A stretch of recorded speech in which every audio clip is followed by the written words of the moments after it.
He-Man, Masters of the Universe, live action movie. Oh, it's like my childhood come to life. And here is everything we know about the movie so far, including a little bit of insider knowledge which has me concerned. Welcome to the Tachyon Pulse podcast, part of the scitrek family. Our tachyon pulse has been unable to completely penetrate the anomaly. This movie initially was in development with Netflix. They spent 30 million quid on developing it. And then they decided not to do it. And they sold the rights across to MGM Amazon, who are now running with it. We have a cast, quite an exciting cast. We have a director, we have a screenplay, obviously, and it's about to go into production. Full filming. Very excited. I think it might have already actually gone into filming. But, yeah, well. But what do we know?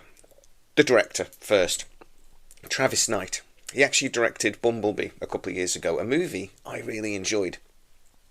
He directed Kubo and the Two Strings, which was actually an Oscar-nominated animation. He's got several projects lined up after Transformers. He's supposed to be directing The $6 Billion Man with Mark Wahlberg, a movie that has been in pre-production forever. And I don't think it's going to happen, but I hope it does in a way, because I actually think it'd be cool. But, yeah, this is a director that has mostly produced or directed animation, except really for Bumblebee.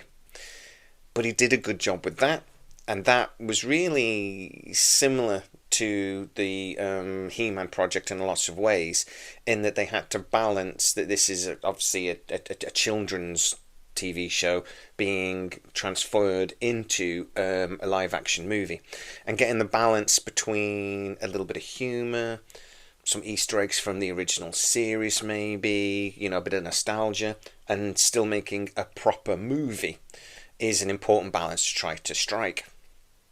Who's writing it? Well, Chris Butler has done the screenplay. He is somebody that's actually worked with Travis Knight several times. He worked together on Caroline. He did actually the script for Kubo and the Two Strings. And there was a project called Missing Link that, again, was an animated movie that Travis Knight was the producer for. So, again, Chris Butler has mostly done animation in the past. Is that going to be a problem? Can they transfer that to live action? Well, I think it's a double-edged sword in a way. In one respect, I think that they have the experience to do this. Doing animation and live action is different, obviously. But the way it's put together is different. So making that transfer isn't a given that it's possible to do that, or you can do a good job from one to the other.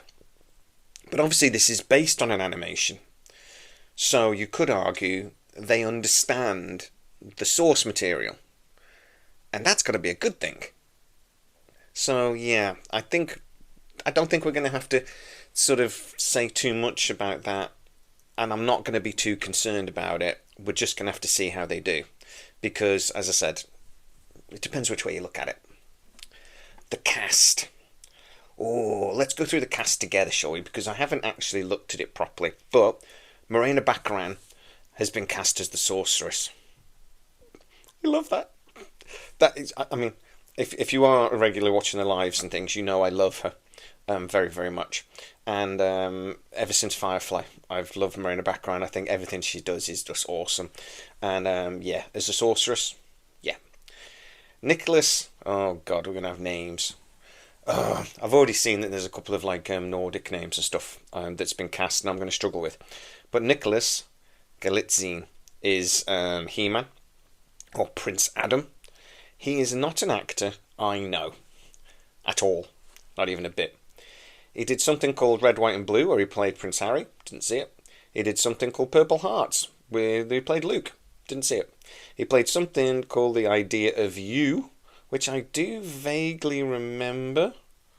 Anne Hathaway was in it, as she was the older woman dating a younger guy. I didn't watch it, but I do vaguely remember it. And he was also in Cinderella. He played Prince Robert. Didn't watch that either. So I don't watch any of those live action remakes of animated movies, except for He-Man. I am going to watch that. Evil Lynn is going to be played by Alison Brie. Don't know her. She was in something called Glow, a TV series. She played Madison in The Promising Young Woman, and she was in the Lego Movie as Unikitty. Okay, she's the voice for that. Brilliant. Very pretty. James Purefoy is an actor I know. He's a British actor. And yeah, he's been around for years and years. He's going to be playing the King. He's done loads of things. He was in The Witcher. He played Skellen. He was very cool in that. He was in The Recruit. Oh, it just goes on and on and on, to be honest. He's one of those actors that you know his face, but you don't necessarily know his projects, sort of thing. Charlotte Riley is going to be playing the Queen. Now, Man-at-Arms. The Wokists are going to get angry at this because they've cast Idris Elba. Now, Idris Elba is amazing. He's one of those actors that he can just do anything for me. He's just cool. A film I love of his was called The Losers, which, if you haven't seen, because nobody really did watch it, Chris Evans was in it and stuff, go and check it out. It's a very cool movie. But obviously, yeah, he's done everything over the last few years. Beast with the Lions. God, that was a good film. Definitely go check that out if you haven't seen it. Now, the one that people have got a little bit upset about is Jared Leto as Skeletor.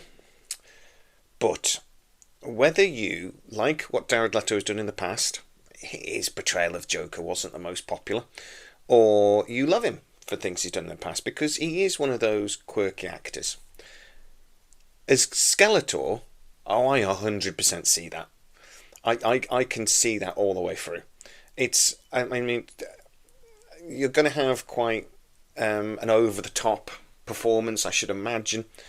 He physically has sort of a little bit of the look for it, so I don't know what they're going to do with the CGI or whatever to make him look like Skeletor, but I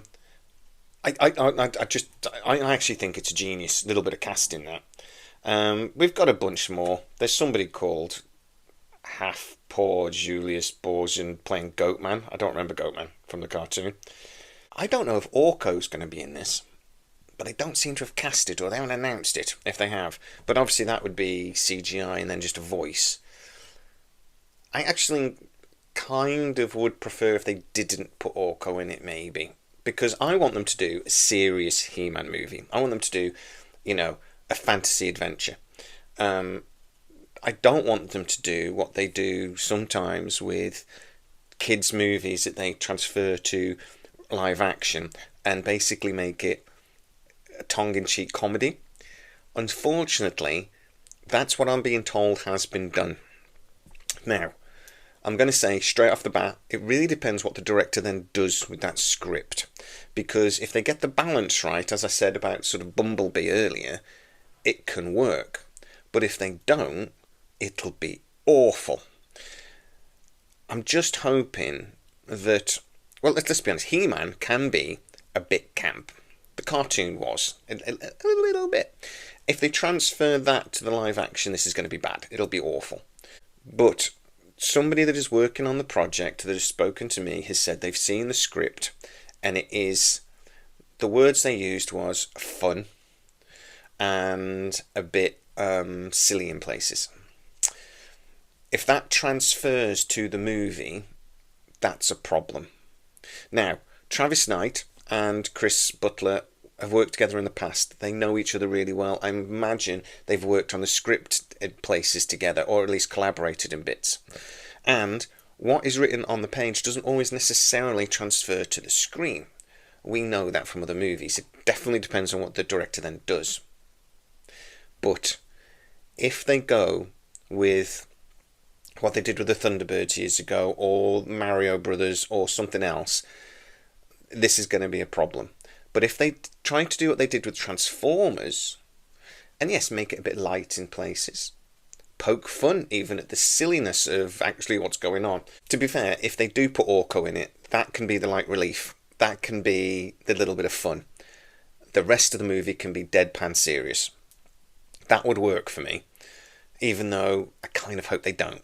I want to see a film that's more like Conan the Barbarian, than, a kids' movie in live action. I'm hoping they don't do that, because in theory they shouldn't, because they're not making a modern animated transfer. This isn't like making, I don't know, well, they've just done a Minecraft movie, haven't they, which is just a silly comedy thing. What they did with Teenage Mutant Ninja Turtles, that's more like it, because the people that watched Teenage Mutant Ninja Turtles the first time round, that love it, are now my age. The people that watch He-Man the first time round and love it are now my age. So make a movie for me. I don't want a kids' movie. I want a proper film. Fingers crossed. But guys, get into comments, tell me what you think. Is this a project you're excited by? Or is it something that you go, no, whatever. Get into the comments and tell me exactly what you think. If you are new to the channel, please like, subscribe, hit that bell notification. It really helps us out and you'll never miss any of our new videos. Also, you can go to patreon.com/scitrek, where most of our videos do premiere first. And you get to see them without the adverts. As always, please stay safe, and I'll see you next time. I've got a little bit of a cold coming on, by the way, so the voice.